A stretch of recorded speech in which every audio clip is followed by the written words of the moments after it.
Ano nga ba ang mabuting kapatid?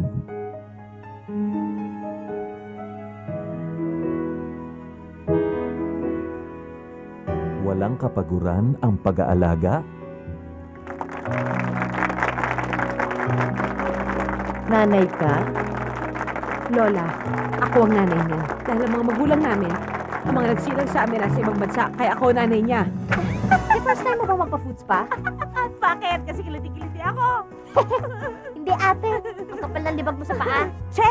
May rereto pa naman ako sa ate mo. Ay naku kuya ha, tigil-tigilan mo yung pagrereto mo dyan kay ate. Yung huling nireto mo mas malakas pa ang putok kesa sa tinda namin Super Lolo. Kadiri! Excuse me, kuya. Nagkataon bang ang deodorant mo Seven Dwarfs? Oo. Paano mo nalaman? Oy, kasi mukhang patay na yung isa pa. Check naman. Hindi na kasi. Iba to. Kung si ate kilig na ang puso,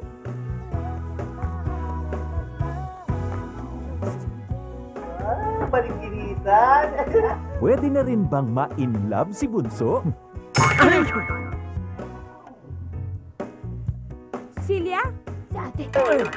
Sino to? Ate, halika na. May tinanong lang yun. Matagal ko hinihintay. Manap pa po. May mali eh. May mali sa lalaking yan. Anong mali? Yung shorts? Pasok na. Dalawa na.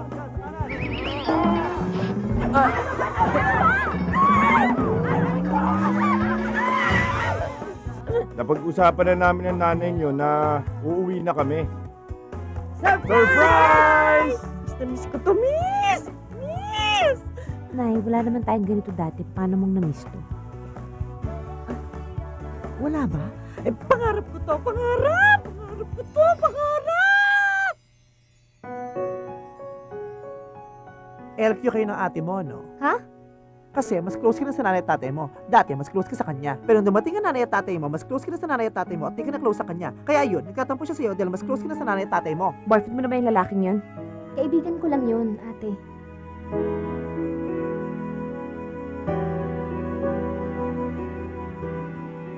Sinasabi ko sa'yo, Cecilia, wag na wag akong pagsisinungalingan mo.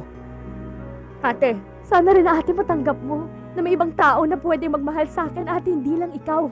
Mga taong gusto ko ring mahalin. Tapos na ang papel ko sa buhay mo, Cecilia. Pagod na rin naman ako. Hindi ko na kaya tuwing nanay at tatay mo. Hindi mo na ako kailangan.